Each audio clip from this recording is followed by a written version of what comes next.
अस्सलामुअलैकुम everyone. Hopefully सब ठीक होंगे। आज हम डिस्कस करने जा रहे हैं एसएसटी जर्नल का टेस्ट जो कंडक्ट किया गया है ईटा की तरफ से 13 मार्च 2022 को। सो स्टार्ट करते हैं टेस्ट। फर्स्ट क्वेश्चन है sum of interior angles of a polygon is equal to.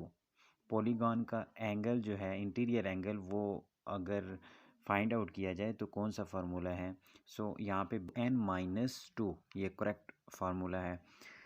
Question number 2 है express 1.14 has the percent of 1.9।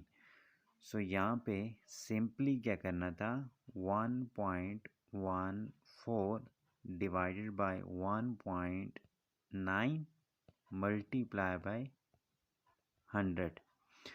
आपके पास रिजल्ट आ जाएगा 60%। डी ऑप्शन यहाँ पे करेक्ट ऑप्शन था। क्वेश्चन नंबर 3 है 2 दफ़ा मरने और 2 दफ़ा जीने का तज़किरा किस सूरा में आया है। सूरह यासीन, सूरह निसा है, सूरह इनाम है या सूरह बकरा है। सूरह बकरा करेक्ट ऑप्शन था।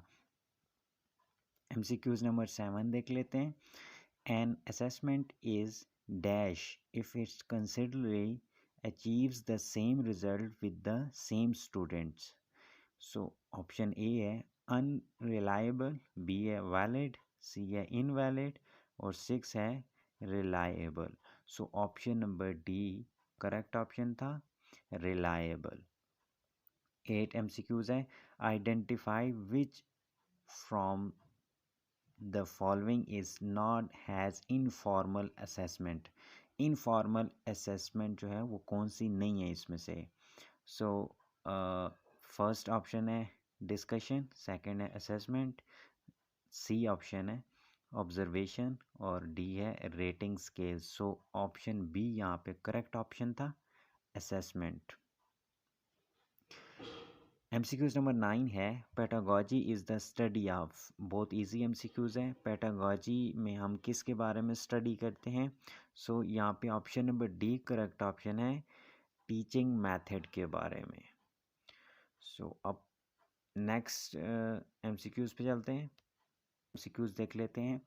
अवतास की घाटी को घेरने के लिए हज़रत मोहम्मद सल्लल्लाहु अलैहि वसल्लम ने किस को भेज दिया था। हज़रत सुलेमान फ़ारसी रज़ी अल्लाह ताला, हज़रत खालिद बिन वलीद रज़ी अल्लाह ताला, अबू आमिर अल-अशरी रज़ी अल्लाह ताला, हज़रत अब्बास रज़ी अल्लाह ताला। यहाँ पे सी ऑप्शन जो है वो अबू आमिर अल-अशरी रज़ी अल्लाह ताला अन्हु।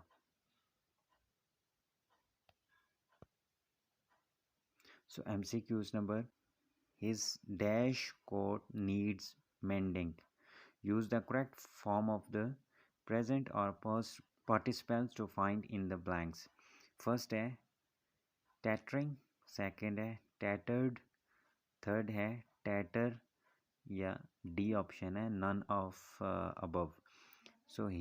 His dash coat needs mending. यहाँ पे ऑप्शन नंबर बी जो है वो करेक्ट है टैटर्ड। ठीक है। He failed in what he attempt. The underline part of sentence is example of.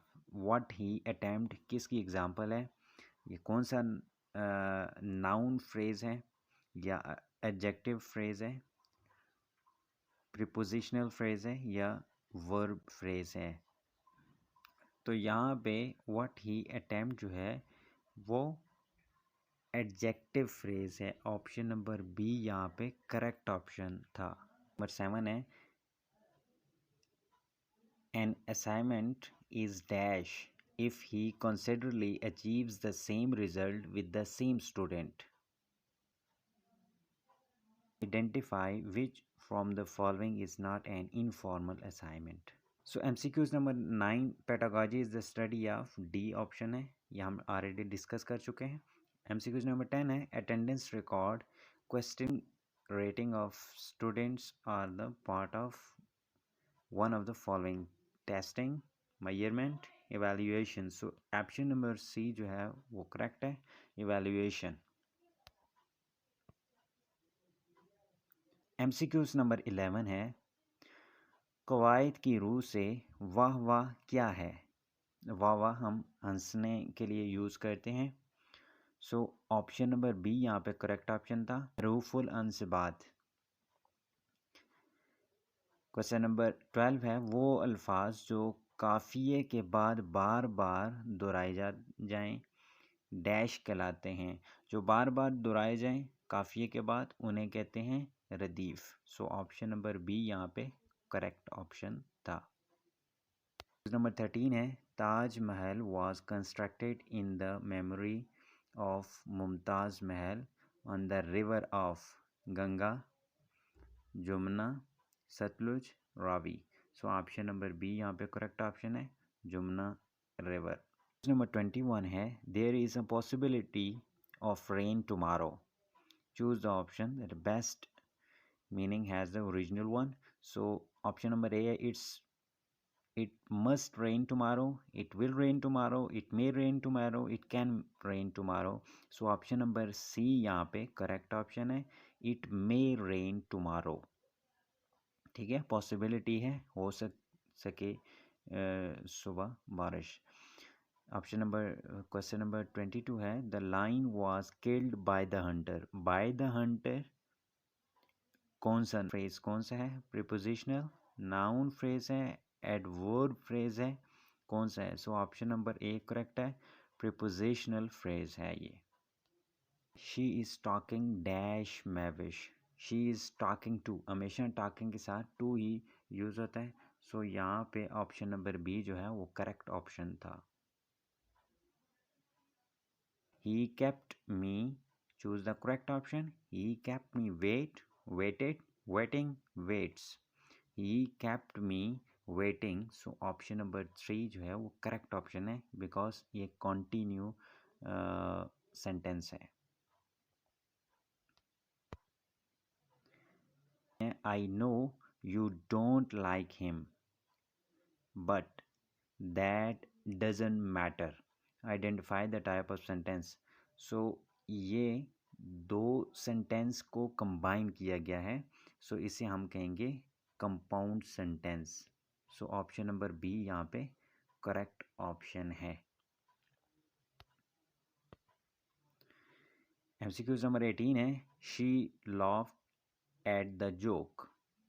The underlined word is sentence in the sentence is laughed क्या है यहाँ पे, नाउन है, ट्रांजिटिव वर्ब है, एडजेक्टिव है या इनट्रांजिटिव वर्ब है। सो यहाँ पे option number B correct option है। MCQs नंबर 19 है, a dash opportunity never returns, choose the correct form of verb. A lost opportunity never return. So option number B यहाँ पे correct option था। I was wondering if you would like dash to drink, C यहाँ पे correct था।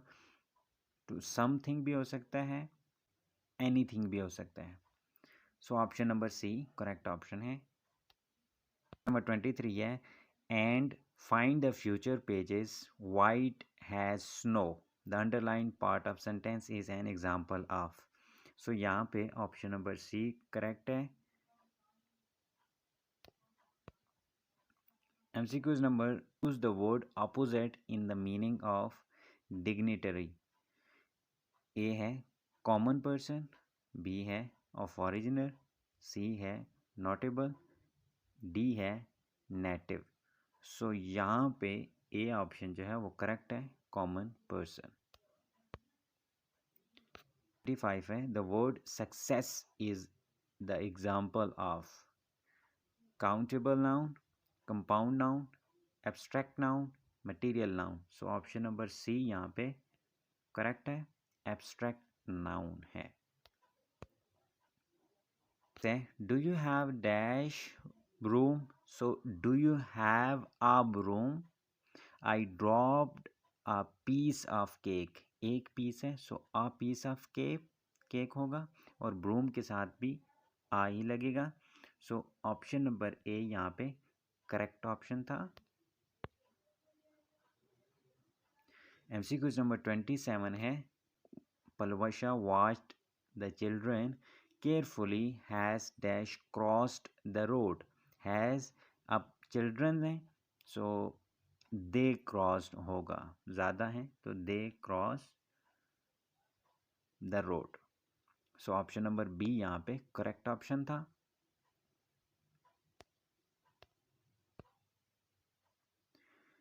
MCQ number 28 है. This is the detective novel which you might like. So option था.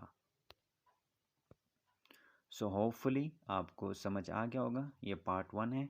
Part 2 में जल्दी मिलते हैं. सो आपसे ये रिक्वेस्ट है कि चैनल को ज़रूर सब्सक्राइब कर लें, बेल आइकन को ज़रूर प्रेस कर लें ताकि जो नई वीडियो अपलोड हो आपको नोटिफिकेशन उसका मिल जाए.